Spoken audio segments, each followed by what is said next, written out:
The world has high places. It has places of rock and ice that touch the sky. Men have always looked at them with a mix of fear and desire. Of all these places, one is the highest. It is a pyramid of dark rock and white snow that stands taller than any other point on Earth. It is called Chomolungma by the Sherpas, the mother goddess of the world. We know it as Mount Everest. For decades, it was a dream. It was a challenge that pulled climbers from all over the world. They came to test themselves against its brutal cold and thin air. Most of them failed. Edmund Hillary was not born a famous mountaineer. He was a simple man from near Auckland, New Zealand. He spent his youth keeping bees with his father. He was tall, a bit awkward and shy, but in the mountains he found a sense of purpose. He found that he had a strange strength at high altitudes. His body seemed to handle the thin air better than most. He climbed the peaks in his own country, and then in the Alps. The mountains were a place where the quiet, steady work he knew from beekeeping paid off. You had to be patient. You had to be strong. The 1953 British Mount Everest expedition was a massive undertaking, planned with military precision. It was led by Colonel John Hunt, a British Army officer known for his meticulous organising skills. Hunt knew that climbing Everest was not just a matter of physical strength. It was a logistical war fought against the mountain. Everything had to be planned, from the number of boots to the amount of sugar. The team was large, consisting of over 400 people when all the porters were included. There were 10 main climbers chosen from across the British Commonwealth, including Hillary from New Zealand, and a doctor, a scientist, and an official photographer. The journey to Everest did not begin at the base of the mountain. It began far below, in the hot and dusty plains of Nepal. In March 1953, the expedition's tons of equipment arrived in Kathmandu. There were no roads to the Khumbu region. Everything had to be carried on the backs of men. Hundreds of porters were hired for the long trek. Each man carried 60 pounds or more. The expedition formed a long, snaking line of people, moving slowly east toward the high mountains. It was a journey back in time through terraced fields, small villages, deep river gorges. The walk took weeks.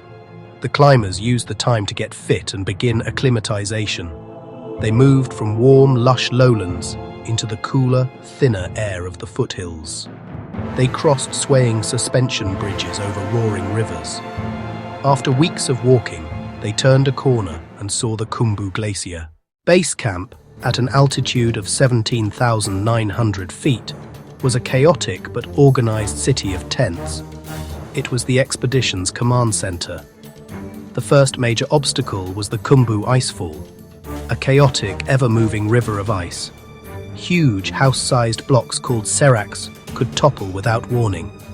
Deep crevasses split the glacier, some hundreds of feet deep.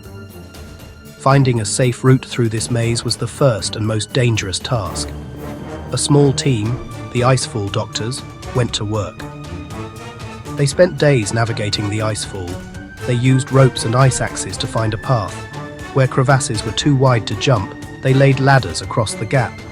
Sometimes they lashed several ladders together to bridge a wide chasm. The metal bridges would creak and sway as climbers crossed, with a blue-black void beneath. The route was marked with flags and had to be maintained every day. The Khumbu Icefall was more than just an obstacle. It was a constant source of terror. It is a section of glacier where the ice flows over a steep drop, breaking into a jumble of unstable blocks, deep fissures. The sound of the icefall was a constant presence at base camp. A low groan, the sharp crack of splitting ice, the thunderous roar of a collapsing serac. Men who had to pass through it often did so early in the morning, when the cold kept the ice frozen more solidly in place. They moved as quickly as they could, knowing that the path that was safe 1 minute could be obliterated the next. Above the icefall lay the Western CWM. From the air, it looks like a quiet, flat basin, but it is deceptive. The CWM acts like a solar oven. On a clear day, the sun reflecting off the snow could make the temperatures unbearably hot. The seemingly flat snowfield concealed enormous crevasses, covered by thin, fragile snow bridges. Above the western CWM, the next great barrier loomed, the Lhotse Face.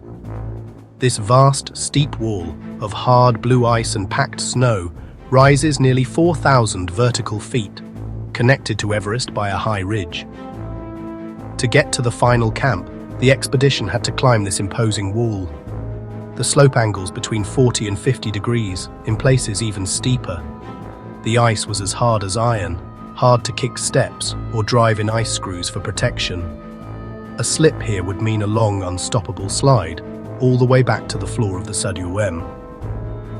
A small team of lead climbers were tasked with forging a route up this formidable face. For days, they painstakingly cut steps into the ice with their axes. They fixed long sections of rope to the slope, creating a handrail that others could use to pull themselves up. Their work allowed the rest of the team to move up to Camp 7. From there, the push continued toward the South Col. When Bourdillon and Evans returned exhausted, it was clear the first chance was gone. Now it was up to the second assault team, Edmund Hillary Tenzing Norgay. They had been waiting at Advance Base Camp. Following the first team's tracks, John Hunt, a few Sherpas, climbed the Lhotse Face and arrived at the desolate South Col. They found the tent left by the first party, battered by the ferocious wind. They spent a miserable night, the fabric of the tent cracking like a whip in the gale.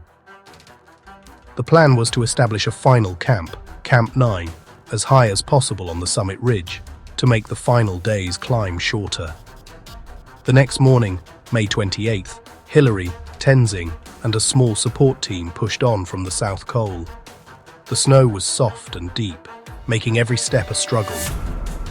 Here, they pitched their tiny tent, the highest camp ever established. At 4 a.m. on May 29th, 1953, Hillary's boots had frozen solid during the night. They checked their oxygen gear one last time, strapped on their crampons, and at 6:30 a.m., as the first light of dawn touched the highest peaks, they crawled out of the tent. They looked up at the final ridge leading to the summit. They roped themselves together, turned on their oxygen, and began to climb. The snow conditions varied with every step. They moved in a steady rhythm, with Hillary in the lead, cutting steps. After an hour, they reached the south summit. They paused and looked at the final obstacle, a knife-edge ridge with plunging drops on both sides, a 40-foot wall of rock and ice that blocked the way. This feature would later become known as the Hillary Step. But Hillary, ever the practical man, saw a line. He wedged his body into this crack, planting his crampons against the ice behind him and wriggling his way upward. Tenzing, below, paid out the rope, ready to hold a fall. After a struggle, Hillary pulled himself over the top of the rock wall. After the step, the ridge became broader, but the altitude was crushing. They moved with a slow, deliberate pace, one step, then another. The ridge curved away, and they could not be sure which bump of snow was the true top. Then, suddenly, the ridge dropped away in front of them. At 11:30 a.m., Edmund Hillary and Tenzing Norgay stood on the summit of Mount Everest. The wind was gentle. The view was breathtaking. Hillary took out his camera and took the famous picture of Tenzing holding his ice axe, United Nations flag, Britain flag, Nepal flag, India flag. Tenzing, a devout Buddhist, buried some small offerings, chocolate, sweets. They spent only 15 minutes on the roof of the world. The journey down was still long and dangerous. This is the story of how they got there, step by painful step, through the ice, the wind, and the crushing emptiness of the high-altitude world. It is a story not just of one or two heroes, but of a large team of men working together.